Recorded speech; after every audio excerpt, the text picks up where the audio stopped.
for folks joining here. I'll just kind of jump in and then I think we'll switch back and forth. I'll do the academia section and then I think the talent section is going to follow after that. So we'll just get started. Happy to, have this be a conversation rather than me talking. If anybody has any questions or thoughts on uh, the section or the report and, how we can think about this moving forward. But otherwise, yeah, I'll just jump into it. So I'm Kent Griffith. I was one of the, I think, four authors on the academia section. And my very short background is I'm an assistant professor at UC San Diego. I study new battery materials for lithium and sodium-ion batteries, and I'm focused on atomic scale characterization. So really, materials synthesis, like inside the cell, so rather than the electronics, but material synthesis, characterization, diffraction, spectroscopy, and trying to understand the mechanisms of um, battery reactions, battery degradation, so that we can develop strategies to mitigate these. And so, yeah, so, in contributing to this report, I think it is important that we had multiple authors because we try to cover, pretty broad and diverse sections of the latest developments coming out in batteries, so I'm obviously more on the materials side, but there are really important developments in battery management, battery safety, recycling. So, bridging from chemistry, material science, chemical engineering, electrical engineering, and the role that, AI has to play in batteries, things like that. So, it's pretty broad, and I find that to be one of the, interesting challenges and uh, components to contributing to this report. But the other thing I find really interesting about contributing to the academia section specifically is, most of the report is focused on like technologies that exist today, right? There's some associated company or factory or something. And so, in my opinion, it's a little bit more sort of straightforward, right? Like if there's a company doing something, obviously we may not know everything about what they're doing, but if there's a certain amount of capacity being produced, for example, or cell technology being described, um, it is what it is. But in the academia section, we're trying to look for things that, may not come out for another 10 years, right? And it's really hard to know, but we're trying to publish paper or excuse me, we're trying to report on papers that were published basically within the last year. And so it's I mean, impossible, right, to know within 1 to 12 months which of these papers are going to have an impact a decade from now. Um, and I think that is something that we aspire to, but isn't realistic. So, we try to cover a wide range of topics, like I said, and then just hit some of the, highlights or things that people are talking about a lot, or that, method developments that we think might have a big impact on what's coming out. So you can kind of see the topics here. Like I said, if anybody has any topics in specific that they want to talk about or things they want to discuss, feel free to jump in. But otherwise, you can see the topics we talk about here. And something we added in last year and continued with this time is, we start with this big picture of what people are publishing on, and obviously the number of papers grows every year. So you can talk about growth, but we try to identify trends. What are people focused on, or what are new emerging technologies? As an example, chloride solid electrolytes have become really popular, right, in the last like just 1 to 2 years. If you look back a little bit longer than that, it was only oxides uh, and polymers and sulfides, and now we've added chlorides into that space. So that's an example where, it doesn't mean we know whether or not these are going to have a huge impact industrially in the future, but it's certainly a big research trend coming out. And so it's something that is interesting to follow in this section. But we also added this section on fundamentals. And so I think that's important, and we kind of keep it almost year on year, this seminal literature and then fundamentals. So the seminal literature is relatively static because this is setting the context for the fact that, many of these huge step changes in battery technology came from academia. John Goodenough's work is an obvious example where his contributions through his academic papers have, founded the majority of the materials that we use today.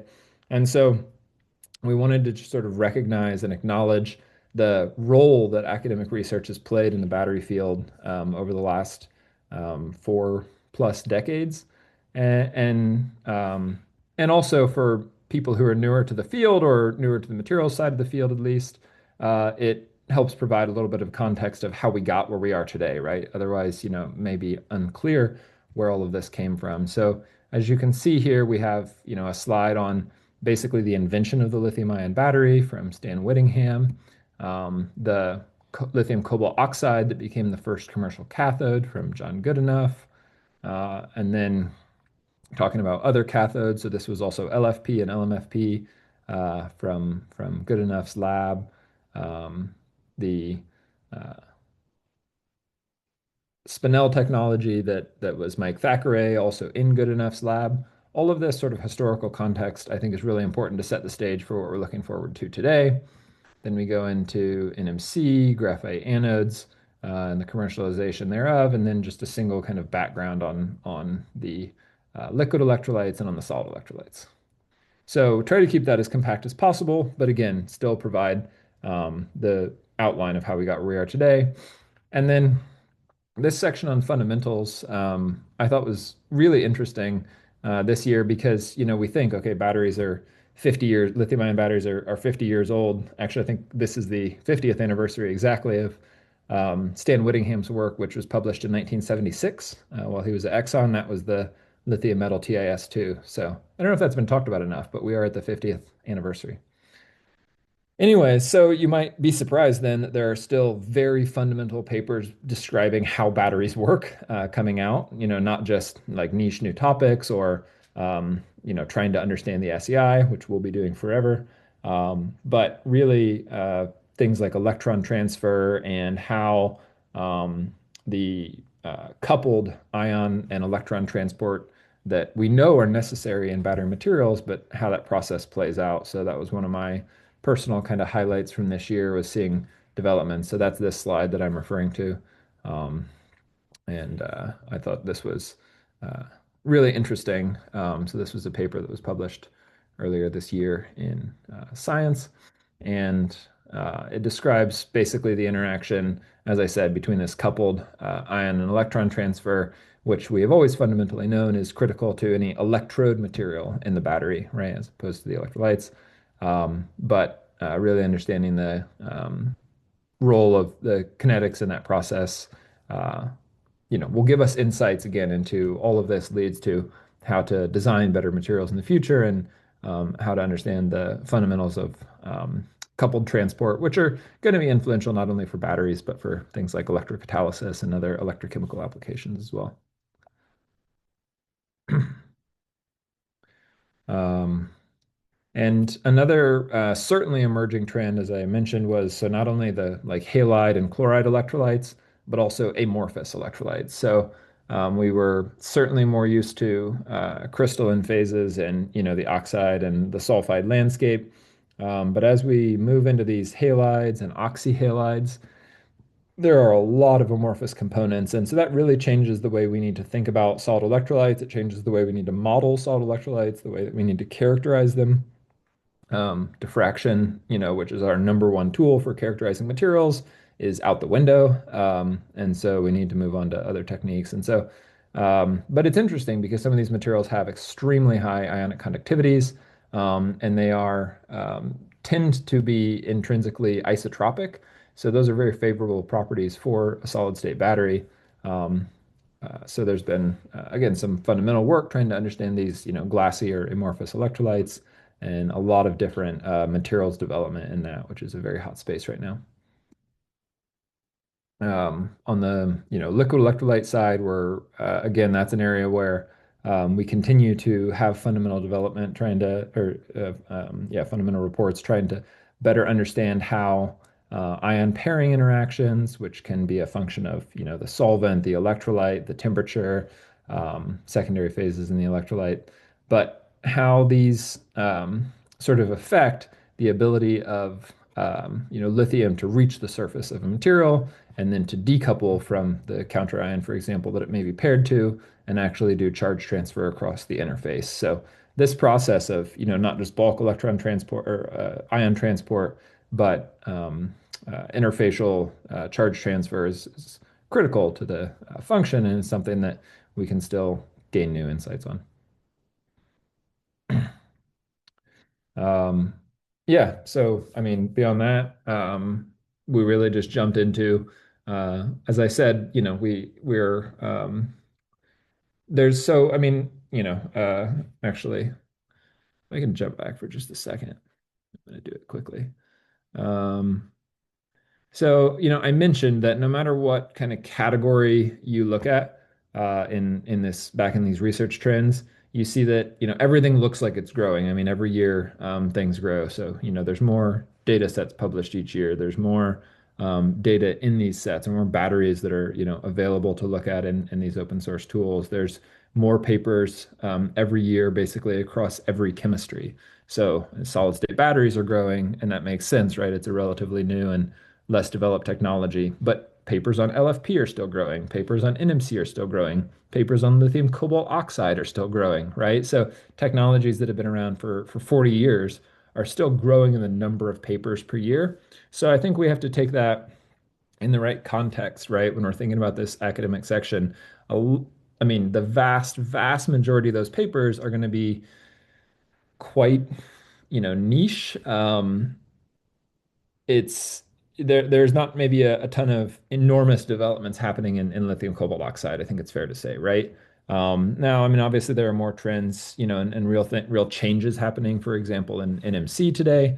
But we have to understand that the actual influence or significance may be decreasing a little bit. So we don't want to weight the section, is my point, based on how many papers, right? So we don't want to have 25% of this section be about lithium cobalt oxide just because there were 1,000 papers published on it. And we certainly don't want 1,000 slides on lithium cobalt oxide. So that kind of thing may or may not make it into the academia section at all, depending on if we come across or if we are directed to something by one of our contributors that again seems particularly impactful. But otherwise, I think we try to keep a little bit more of an eye towards the future. Um, so rather than testing under some new temperature condition or adding some you know, adjacent dopant to something else. We want to look for what look like they're the early signs of new and emerging technologies and trends. I mentioned that to say there won't necessarily be a coupling between the fact that there are many thousands of papers on all of these technologies, but and that can really be a sign of the fact that that technology is pretty mature and not necessarily something that's the most exciting focus for us. So if there are 2 or 3 thousand papers a year, this is probably not a brand new technology. And so it's uh, yeah. Okay. So um, going back then to where we were. We, do our best, as I said, to hit on the different, material technologies. So cover lithium ion batteries and beyond lithium ion batteries, cover liquid and solid electrolytes, cover cathode and anode technologies, um, and then some trends in how batteries are used. So, fast charging, extreme fast charging are trends that are emerging. And then really things more at the, cell level and pack level. How do we um, track and understand battery degradation? How can we use AI and machine learning to do that better? Even predict, looking forward to degradation. That ties into the battery management, battery recycling, and battery safety. So that trend also sort of follows the lifetime of a battery and the scale of a battery, right? From the internal materials and components up to the cell and pack level.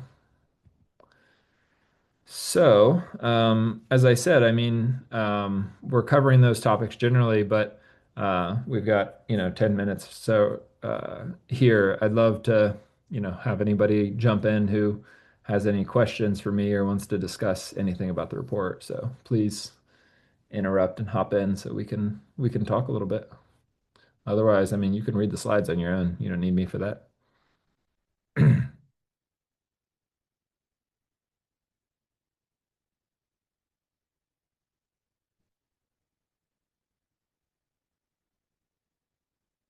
We'll see if this works.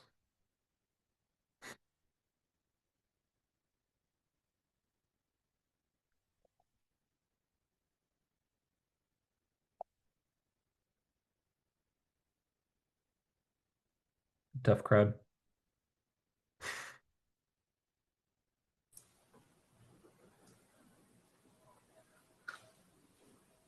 I guess what paper got you personally excited? Maybe.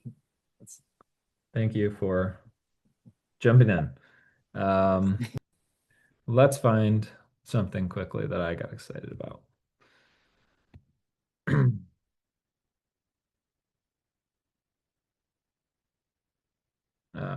Something where I was more involved, I guess.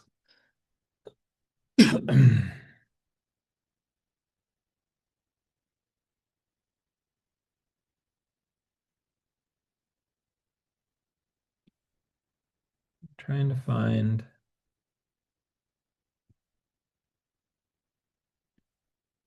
Yeah, so here we go. So one of the like themes I kind of noted in the overall trend this year as well is that um, the field is becoming mature enough that, we've always, I mean, we will continue to try and do like lifetime predictions and, predict what's going to happen 20 years from now. That's really hard.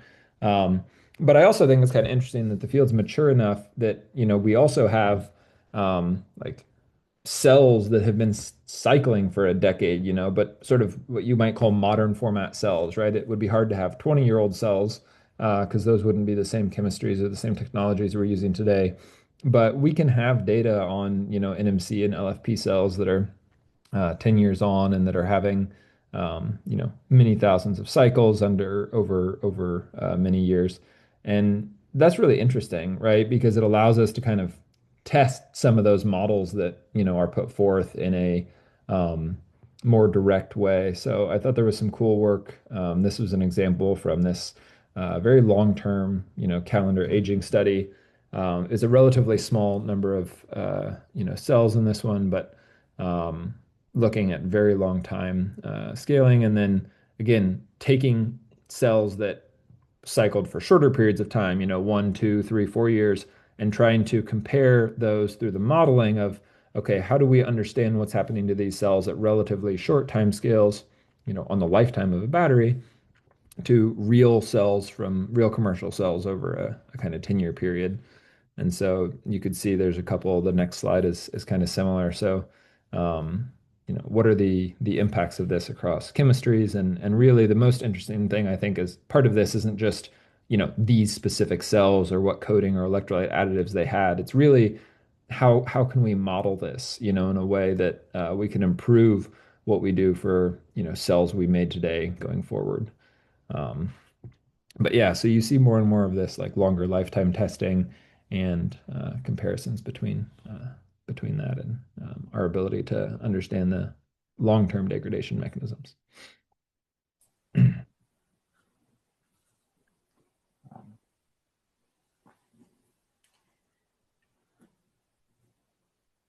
And related to the new chemistries, is not only sodium right now. What about, do we have any news for calcium or even potassium? Yeah, so that would be right here in this new alternative chemistry section. So there's so much that falls into this. So you can see here, we have sodium, we have these multivalent ions, zinc, magnesium, and calcium, potassium, and then even more exotic, you could argue like fluoride ion batteries and aluminum ion batteries, each kind of, sequentially challenging and new and interesting. And so, at least in my role, as one of the authors in this section, I kind of had the view that, it's interesting for us to talk about these technologies. And at the same time, they're not mature, of course, but we it's hard then to find a balance, right, of saying, well, um, do we want to have cathode and anode and electrolyte slides on every single one of these technologies? And it becomes quite expansive, I think, at that point. So again, our main goal is probably to get a sampling of the key developments that we found across these. But of course, sodium ion is kind of clearly stands out from this list as the most major one. There are large industrial efforts in parallel to the research coming out. So sodium, stands out in that space. So just opening up this section was because it's a relatively mature technology. We had this idea of, okay, well, since it's relatively mature, it's almost less focused on the technology and more focused on how does sodium ion fit into today's landscape of, commercial batteries? What are its niches going to be? What's its techno-economic competitiveness? So that's probably what's most important for sodium rather than new materials that come out. As opposed to say something like you asked about calcium and potassium, in those, it's really about the new materials, right? We need materials development, we need advanced technologies. So if we, jump forward to things like that, um, we can look back on where we are, for example, of, here is the state of the art of potassium ion batteries, but it doesn't mean that the state of the art is fully matured, right? Or that there isn't development needed in these spaces. So, we have these like recognized weaknesses, for example, here of what is still important to be done. And I think it's nice for the academia section not just to show the progress that has been made, which is great, but also to highlight some of the areas that we want, that we think would be nice for more research to come out in to help us advance these technologies to the next level. So, um, zinc is becoming, I would say, certainly more in the limelight than it has been recently. So there's a lot of big efforts in zinc again today. Um, there's emerging interest in fluoride ion batteries, which work um, almost, sort of a mirror image to a lithium ion battery where you have fluorine or fluoride being the ion that transports through the electrolyte between each electrode.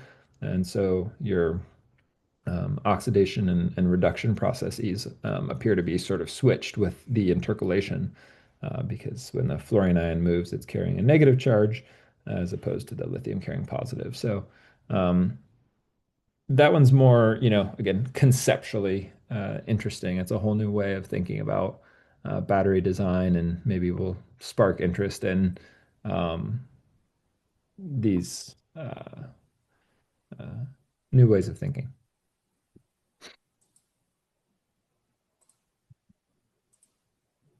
What else? Got time for a few more questions if anybody has.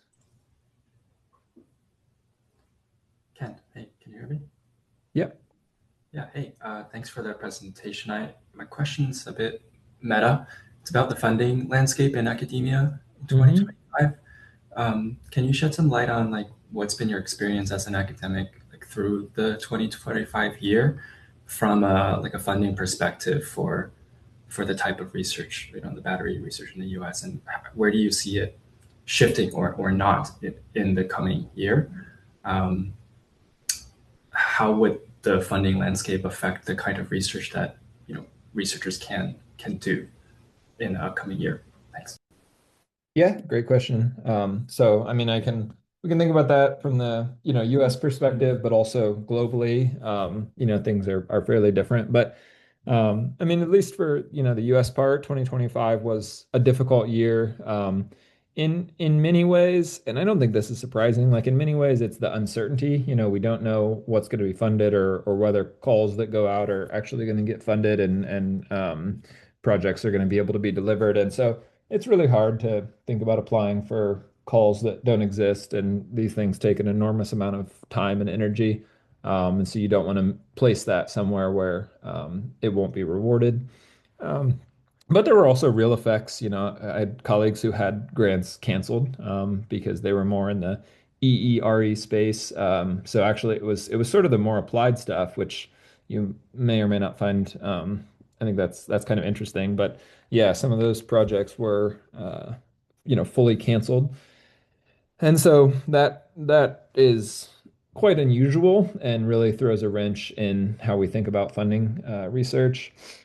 Then looking forward, we've always been influenced by the trends that funding agencies want to fund.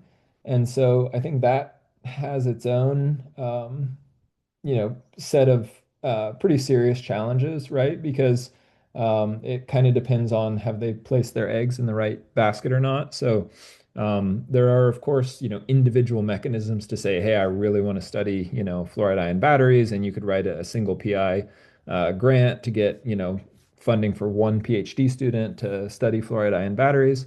But unless a funding agency decides that they want it, they're not going to have a center that funds, multiple, like 10 different PIs and universities. And so basically, you're not going to get this big critical mass, right? And we know that one individual, working on some area isn't going to be enough in a technology as complex, in the development cycle, with all the different components that batteries have. So, that's something that is in my mind more open. Like what are the directions? How is that gonna, I think we're still gonna have individuals being able to, apply for individual grants and work on these projects piecewise, but what's the bigger picture landscape going to look like? Is it going to be coherent? Um, we'll have to see. But and then just a note on, more globally, there has been a lot of interest in like the West generally about, how are we going to stimulate more like manufacturing? And so there's a lot of discussion now about critical resources, critical minerals, which is related to that, right? Securing the supply chain, but then also the production. So all the way from the raw materials to the production of materials. And so there are, academic research grants, quite a bit of research related to those types of funding. But I think that's something that everyone is also kind of sitting with and thinking, well, how much of that is a research problem? How much of that, and some of it might be. So it's, I hope that we can come up with, like, for example, new and creative and more, energy efficient or environmentally sustainable, mining and resource extraction, for example. That is very important. But on the other hand, some of that is just, the um, more, you know, financial and regulatory processes that, it's not a question of do we have the technology to do this, or, could we produce rare earths if we, really wanted to, or something like that. It's, well, are we going to be able to do this at a cost that's relevant with the resources that we have here? So, I mean, in the battery community, obviously, we kind of we know this, right? Like, can we produce LFP cheaper than it's being, made today in China? And these are then very challenging questions to think about. How do you stimulate that to happen? But I just mention it because, these a lot of governments around the world are thinking and talking about that of, how do we get more involved in batteries from a stimulating like manufacturing and growth perspective. And so I feel like there had been funding shifting in that direction. Oh, but now uh, it's uncertain.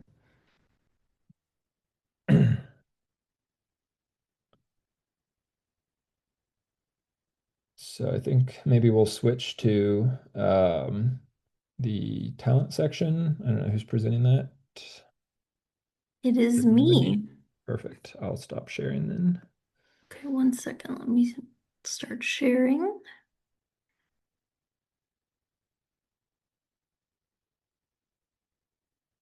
Awesome. Can everyone see my screen?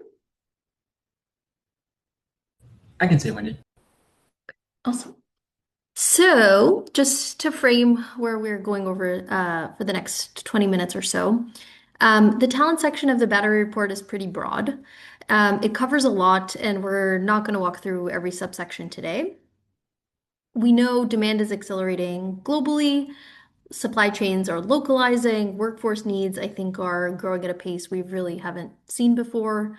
Europe could triple its battery workforce by 2030, and in the US, we're projecting to add well over 100,000 jobs in the next decade. At the same time, though, more than 80% of manufacturers report difficulty finding qualified candidates. So Rather than trying to cover everything, I want to focus on three workforce dynamics that I think are emerging as the biggest constraints on scaling the industry right now. First, policy and immigration, which really speaks to how talent mobility affects ramp up. Second, compensation, retention, sentiment. How is the market really competing for these skills?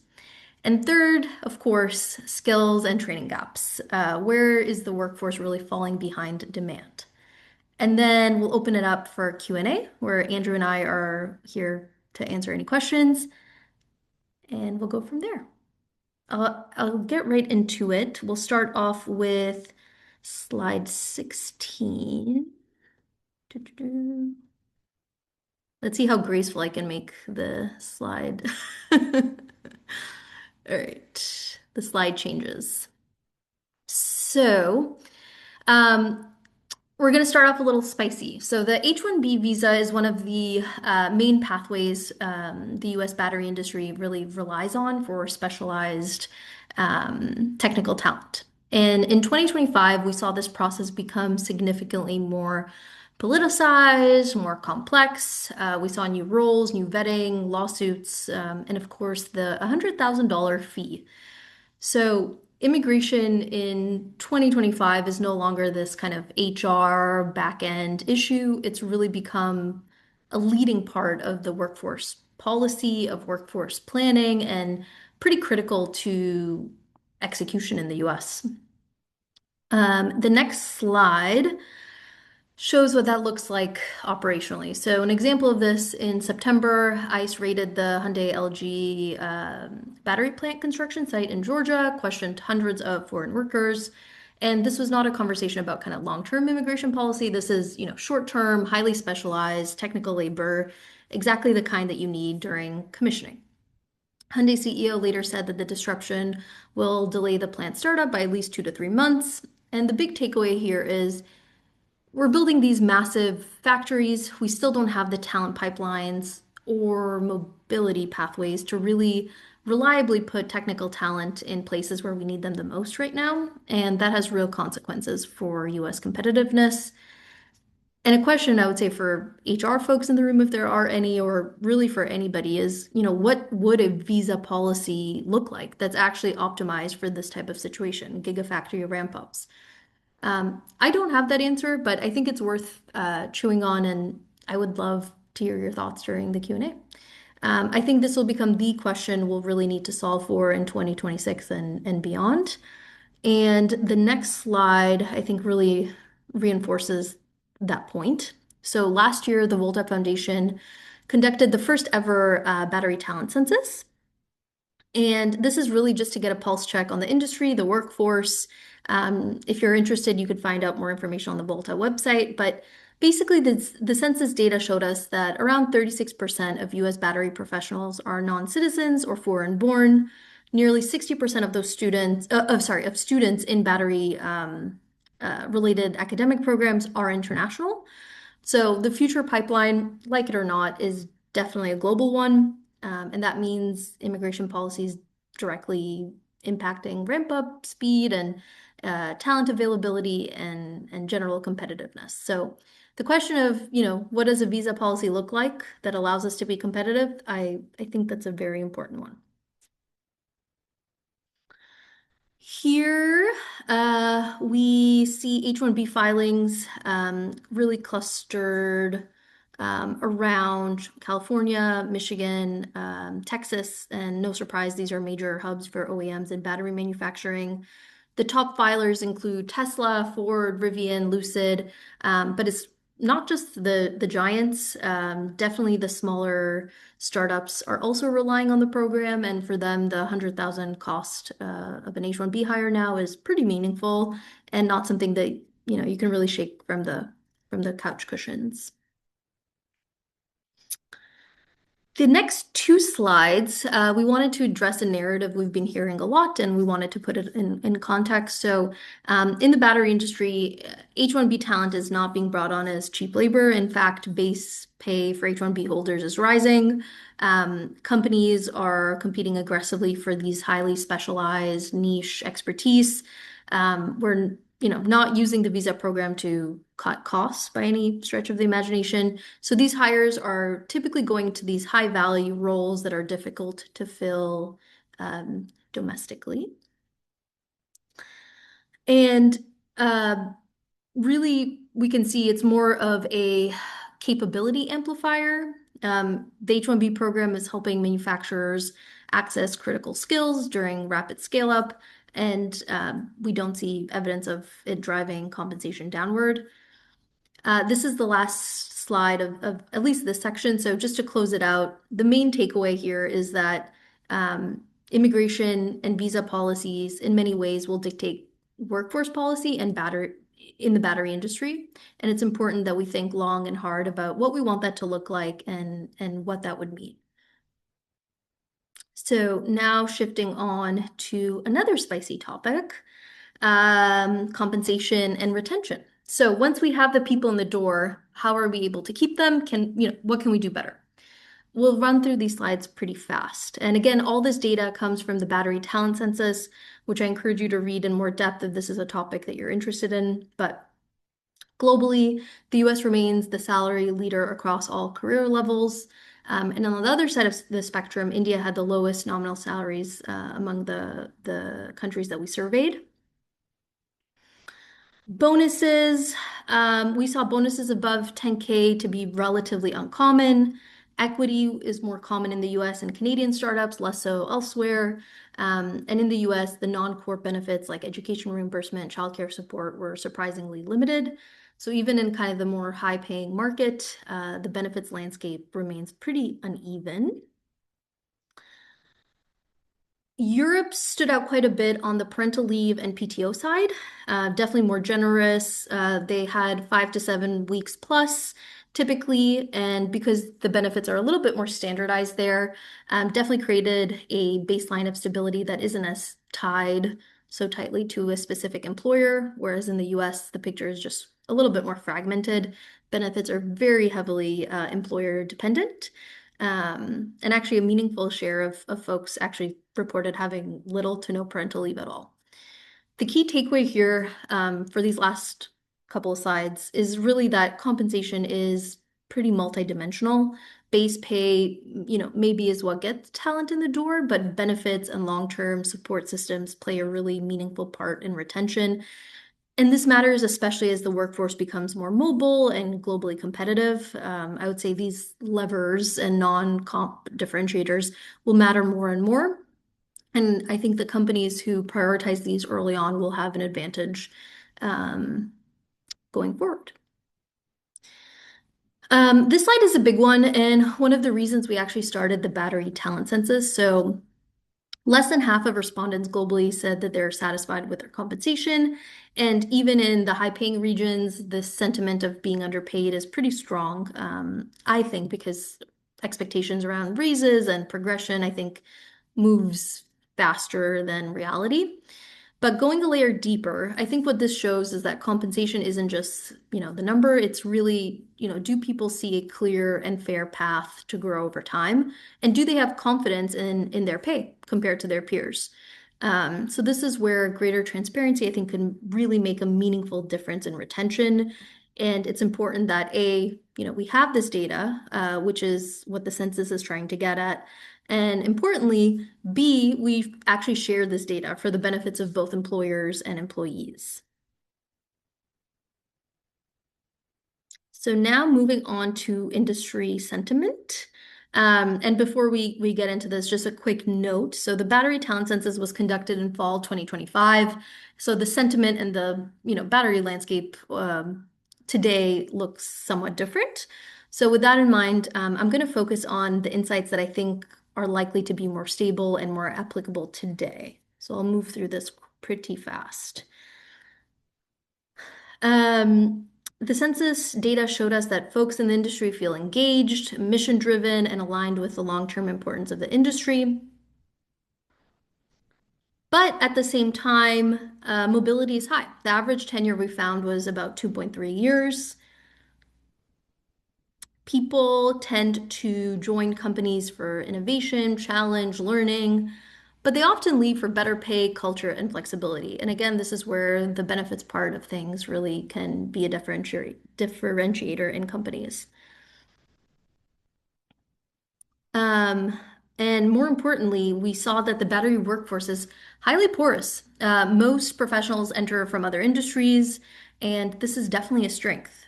Transferable skills, I think, really fuel growth, but it also increases the need for things like better onboarding or on-the-job training and clearer pathways to keep people in the industry. Lastly, for this section, students were generally optimistic about the future of the battery industry, which is really encouraging, though many still lacked clarity on kind of what roles actually exist in the space and how prepared they actually feel to step into them. To me, this highlights a pretty key opportunity for academia and industry to really do more around career, making pathways more visible, connecting coursework to real jobs, and actually helping students translate their skills into the roles that the industry needs the most. And now moving on to the skills section, probably the most significant constraint of all. Employers consistently cite shortages in applied manufacturing. Process-oriented capabilities as one of the biggest barriers to scaling. At the same time, we found students pretty interested in R&D. So clear disconnect between kind of where the demand is most urgent on the factory floor and in scale up versus where the talent pipeline is actually oriented, which is on the R&D side. One additional insight from the census is that much of the workforce is still being trained informally on the job, which can slow readiness. So a key bottleneck we can address is not just headcount, but time to competency. How quickly can people actually become effective in these critical roles and what we can do to optimize that. For the sake of time, I'm just going to skip this slide and focus on the disconnect. The census really emphasized the disconnect we have between industry and academia. Industry says, top needs are manufacturing, process engineering, scale up. And then students were citing data science, modeling, AI, electrochemistry. Obviously, both matter, but that imbalance is really what creates those bottlenecks where we need the talent the most. And lastly, to wrap up this section, students overwhelmingly aspire to be in research and R&D roles, but the industry's most immediate and pressing needs are on the manufacturing side of things, scale up equipment operations. So the key takeaway is that we don't just need to train more people, but we need to better align careers with where scaling work is actually happening and where the talent gaps are the biggest. And closing that gap really requires a stronger feedback loop between industry and academia. So the next generation of talent is prepared to keep us competitive.